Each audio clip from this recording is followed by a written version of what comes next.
Hello everyone, I'm Max, and today I'll be joining you to examine yet another dreadful case. The Temple family, who were well known and well respected in their hometown of Katy, Texas, included David, a standout athlete who led the Katy High School football team to an undefeated season in 1986. David was well known outside the football field for his talents as the team's star linebacker and center of defense. In Katy, David was a local celebrity that everyone aspired to be friends with. In the fall of 1990, David made the decision to enroll at Stephen F. Austin State University to advance his academic and athletic endeavors as his success persisted. David gladly accepted the university's offer to play football on a full scholarship. David possessed outstanding skills on the field throughout his tenure at Stephen F. Austin State University. David met Belinda Lucas at the university. His physical presence and unrelenting anger earned him the nickname, the Temple of Doom. Belinda was a physical education major who supported the football team as an assistant. Belinda and David clicked right away and soon became more than just friends. David was enthralled with Belinda's attractiveness. She was a gorgeous blonde. Ever since they started dating, David wanted to spend all of his time with her. Every time he spotted her car on campus, he would surprise her with roses and write passionate notes on her windshield as a token of his affection. After 11 months of courtship, David decided to advance their relationship. He respectfully and thoughtfully requested Belinda's parents for their daughter's hand in marriage. David's sincere nature and polite manner pleased Belinda's parents, who gladly accepted. David was determined to make the most romantic proposal to Belinda. He decided to take her out onto the football field to make the perfect memory. Anxiety rose in the air as they approached the 50-yard line. David proposed to Belinda by getting down on one knee. Belinda gladly accepted David's proposal of marriage, her enthusiasm running wild. David and Belinda tied the knot in a small ceremony in front of their closest friends and family in the fall of 1992. David and Belinda decided to relocate to Katy, Texas, following their marriage. Belinda decided to follow her love of learning and got a teaching position at Katy High School, David's former school. At Hastings High School, David discovered his passion as a coach and teacher. David and Belinda's wish to start a family became more and more intense with time. Belinda gave birth to their son, Evan, 3 years into their marriage. For them both, becoming parents was an amazing moment of happiness. David's family members said he was a model husband. He made sure Belinda had all she needed and helped her in every way possible. Others who knew the pair, though, gave a different account of their marriage. Observing their interactions, some of the couple's friends believed David was in charge of Belinda. They overheard him making disparaging remarks about her appearance, the way she raised their son, and the state of their home. David frequently made comments about Belinda's huge butt, according to Belinda's twin, who spent time with David and Belinda during the holidays. Furthermore, some others claimed that David verbally insulted Belinda's family and called her overweight and unattractive.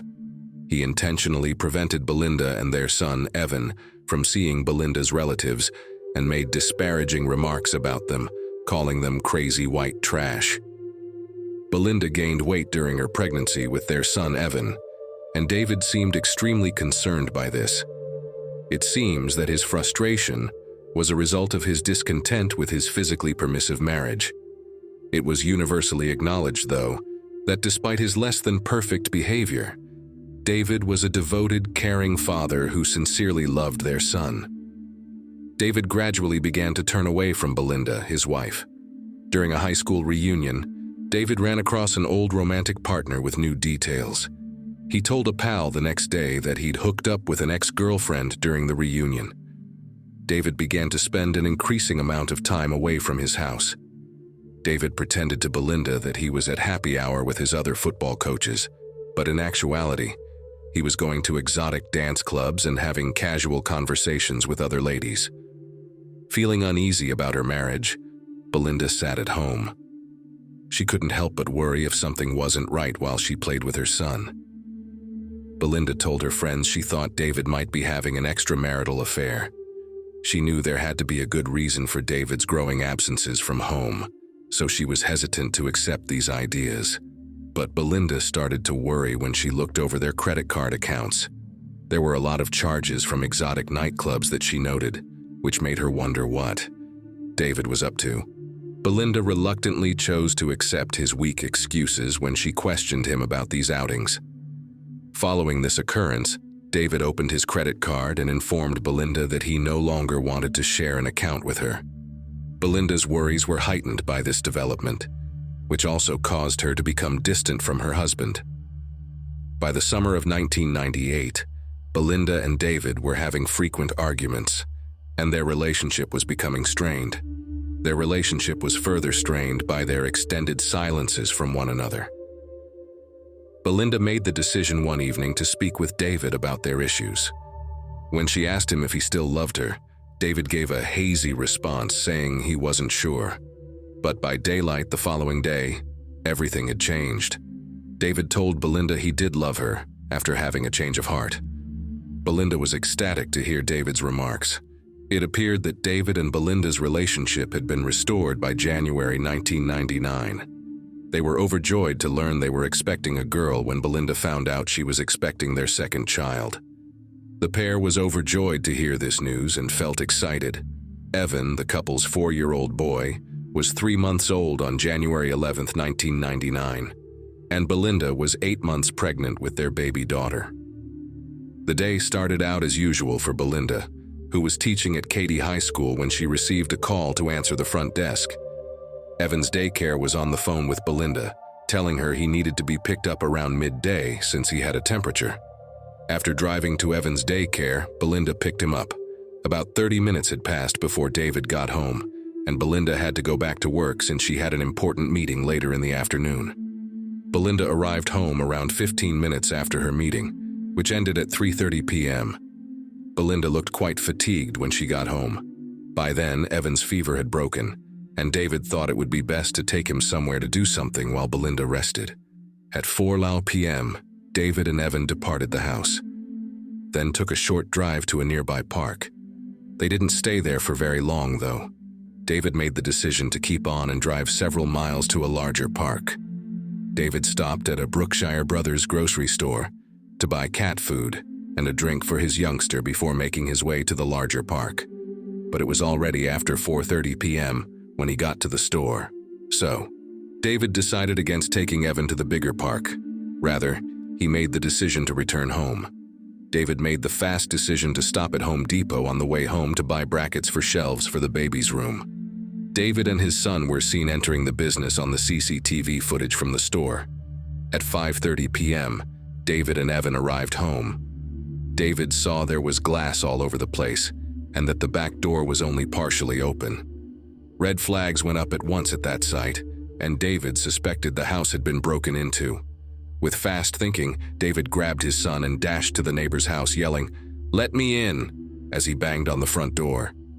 The neighbor heard the commotion and hurried to the front door. David gave his son to the neighbor and instructed him to make an emergency call to 911. He clarified that it appeared as though someone had broken into his home. David hurried back to his house, leaving his son in the hands of his neighbor, fearing for his unborn child.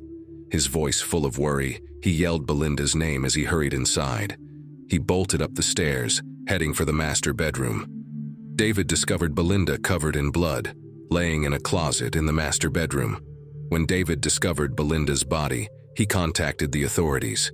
In response to 911 calls of a gunshot, 2 Harris County Constable's Office police went into action. They were told there had been a shooting as they arrived at the scene. When the officers arrived, Shaka, David, and Belinda's dog stood in their way. The dog, which is ferocious and protective by nature, was barging in and roaring. It didn't take long for the officers to determine that someone had actually been shot inside the house, and they needed to figure out how to go inside. But Shaka's belligerent demeanor was proving to be a formidable barrier. They thought that shooting the dog would be their only chance to get inside, so they considered it a last resort. David abruptly and firmly emerged from the backyard just as the police were ready to intervene. He told the police that Belinda, his wife, had been shot and was not breathing. Before they could go inside, the officers told David to get control of his dog. As requested by the officers, David put the dog into the garage. While more officers and medical staff arrived, David was put into a patrol vehicle. On the other hand, David became angry in the patrol car. The cops informed him that they had to bring him to the police station so they could question him about the passing of his wife, Belinda. David discussed the events leading up to his wife's discovery of death in the closet during the interview. But David appeared agitated and hostile. The investigators claimed that David bounced in the chair and jerked his body while speaking, refusing to look them in the eye. The cops questioned David for 3.5 hours without being able to determine if he was a suspect in his wife's death. They were unable to rule him out as a suspect because of his evasive replies and lack of cooperation. Crime scene investigators were met with a macabre sight when they got to David and Belinda's house.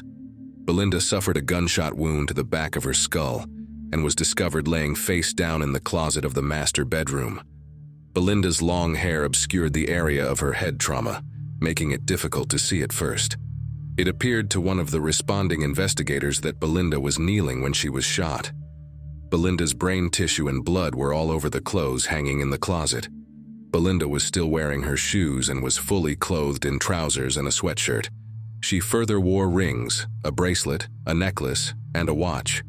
During Belinda's autopsy on January 12, 1999, a medical examiner confirmed that she had been shot with a 12-gauge shotgun, fracturing her skull. The body was removed from the crime site by the medics, and although the medical examiner was able to verify that Belinda had died sometime on January 11th, she was unable to pinpoint the exact moment of death. Additionally, the medical examiner concluded that although Belinda would not have died instantly, her unborn daughter would have perished as a result of her gunshot wound to the head. Investigators from the crime site looked into David and Belinda's home. Evidence found during the inspection of their house suggested that the shooter had broken a glass panel to enter through the back patio entrance. But when the investigator looked closely at the shattered glass on the ground, he saw that the pattern fit the description of a broken window and an ajar rear door. This discovery made people wonder what exactly was going on when the break-in occurred. After analyzing the evidence, the investigator concluded that he would have expected to see the broken glass closer to the couch if the back door had been closed at the time of the incident. The glass pieces were discovered in the living room, which raised the possibility of another scenario. Why would an intruder smash the glass of an open door that is already unlocked if their goal was to enter David and Belinda's house? Nothing of value was missing from David and Belinda's house following a thorough inspection, despite drawers being pulled out and certain objects being turned over. Belinda was not singled out for her belongings because she was discovered to be wearing all of her jewels. Moreover, David's gold championship football ring from his high school was right there on the bedroom dresser. Contrary to the idea of a robbery, the television was also left behind and was still plugged in. Based on these findings, the detectives initially thought that Belinda's murderer had set up the scene to look like a robbery. But after more research, they discovered that the intended murder of Belinda and her unborn child was the underlying reason this horrible crime was committed. The detectives went over security camera footage from Home Depot and Brookshire and looked into David's alibi. This video proved he was there at both sites when they thought Belinda had been killed. Because of this, the police put David on the back burner for a while, as they focused on other potential suspects in his wife's death. David claimed he knew of no one who could have wished to hurt his wife when he was first questioned by police the night Belinda was killed. But after giving it some thought, David told the investigators a few days into the investigation that he had come up with a potential victim of Belinda's injury. Riley Sanders, their 16-year-old neighbor, was this person. Riley was not just Belinda's neighbor at Katy High School, but also a classmate of David's. A few weeks before to her death, Belinda had spoken with his parents about his persistent absences from her class. They consequently grounded him. Riley had once left beer cans in her backyard, so Belinda addressed his parents. Riley possessed his father's 12-gauge shotgun, which was used to kill Belinda, the cops discovered. They also learned that a few weeks prior, A gang of Riley's buddies had participated in a robbery that resulted in the theft of multiple shotguns. Riley gave the detectives a summary of his day and mentioned that he had attended school during his interviews with them over Belinda's murder. But his attendance records showed that he had missed class in the middle of the day, which the detectives discovered when they examined them. Because of this disparity, the investigators became suspicious and looked into Riley's possible role in Belinda's death. Riley consented to take a polygraph test after being presented with this proof, but he failed it. Riley insisted on his innocence and refuted any animosity toward Belinda in spite of this. Instead, he asserted that he and his companion had skipped school on the day of Belinda's murder. After consuming cannabis all day, they went to several friends' residences. Riley reported that he slept on his couch at the end of the day and woke up at about 6 o'clock to locate the crime scene tape outside of David and Belinda's residence. Although David believed that Riley, his neighbor, had killed his wife, the investigators were unable to uncover any solid proof connecting Riley to Belinda's death. Moreover, they checked Riley's alibi with his buddies, which disproved David's theory. The investigators continued to concentrate on Belinda's husband, David, even as they considered the possibility that Riley had killed both Belinda and her unborn child. David's intimate relationship with another teacher at the high school where he worked was discovered by the investigators over the course of their inquiry into Belinda's murder. Heather Scott was her name. David told the cops that he and Heather had exchanged amorous emails and gone out to happy hour together, but he insisted that this was the extent of their connection, nothing more. Heather was then questioned by the detectives multiple times. Heather acknowledged that she had never spent time alone with Dave during their initial interview. She did, however, characterize their exchanges as casual romantic relationships. The detectives saw a few red flags in this statement. Heather did, however, provide the detectives with a second statement following her consultation with an attorney. Heather disclosed in this statement that her relationship with David was more important than she had first said. She said that they had had sexual encounters at her residence on New Year's Eve, spending the night together. David acknowledged that he had spent New Year's Eve with his co-worker, Heather, not his extremely pregnant wife, Belinda, when the investigators questioned him about it. David, nevertheless, argued that Heather had no significance for him. He claimed that their relationship was just physical and that he relished her attention. David claimed that he truly loved Belinda and would have sacrificed anything for her. Though he denied ever physically injuring Belinda, David acknowledged that his affair had hurt her. A grand jury met 3 months after Belinda was killed, and they concluded not to indict Riley Sanders or David Temple in Belinda's death. Despite the absence of proof linking David to the crime, the police continued to believe that he was the culprit. The Belinda murder investigation stalled during the ensuing years, and the case remained unsolved. David remarried and carried on with his life. Even though David had never been charged with anything connected to Belinda's death, Heather Scott became his second wife. Her family was certain he was the one at fault. They exerted every effort to maintain Belinda's prominence. To raise notice of Belinda's case, her family arranged for a massive billboard to be placed over a major highway and escorted news crews to her burial. Nevertheless, nothing appeared to change in spite of their efforts. Leads dried up and the tip line stayed silent. It came out that in November 2004, everything changed, despite everyone's belief that Belinda's murder would stay unsolved. In California, Scott Peterson was found guilty of killing his expectant wife Lacey more than 5 years after Belinda passed away. The conviction brought Belinda's case back into the public eye because the prosecutors in Katy, Texas, thought there were many similarities between Belinda Temple's murder and Lacey Peterson's. Furthermore, the state obtained a guilty verdict against Scott in the absence of any forensic evidence, and while Texas prosecutors thought David was the one who killed Belinda, they had no tangible proof connecting him to the crime. Prosecutors in Texas re-examined Belinda's case, using Scott's conviction as a guide to see if there was enough evidence to charge David with murder. The prosecution concocted a case that on January 11, 1999, when Belinda returned home, Her husband David was waiting for her with a 12-gauge shotgun. They thought David had approached Linda and forced her into going upstairs to a closet, where he shot her in the head, killing her.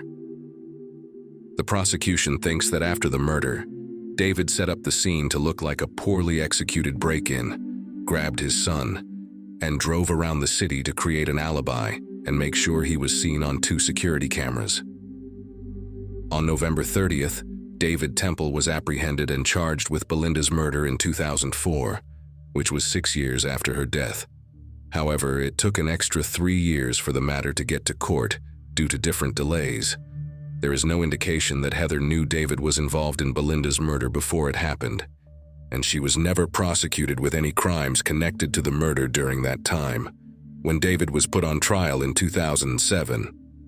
For killing his wife, his defense team concentrated on showing that Riley Sanders, then 16 years old, was the one who killed her, not David.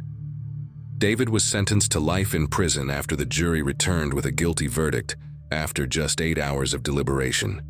But in 2016, the prosecution's withholding of important evidence led the courts to reverse his conviction. This reversal paved the way for David's retrial in 2019 and his subsequent conviction for Belinda's murder. The jury could not agree on a punishment, so the judge declared a mistrial even though the defendant was found guilty. The COVID-19 outbreak postponed David's resentencing hearing in the years that followed. Eventually, the hearing started up again in 2023. The jury found David guilty and gave him a life sentence in a matter of hours,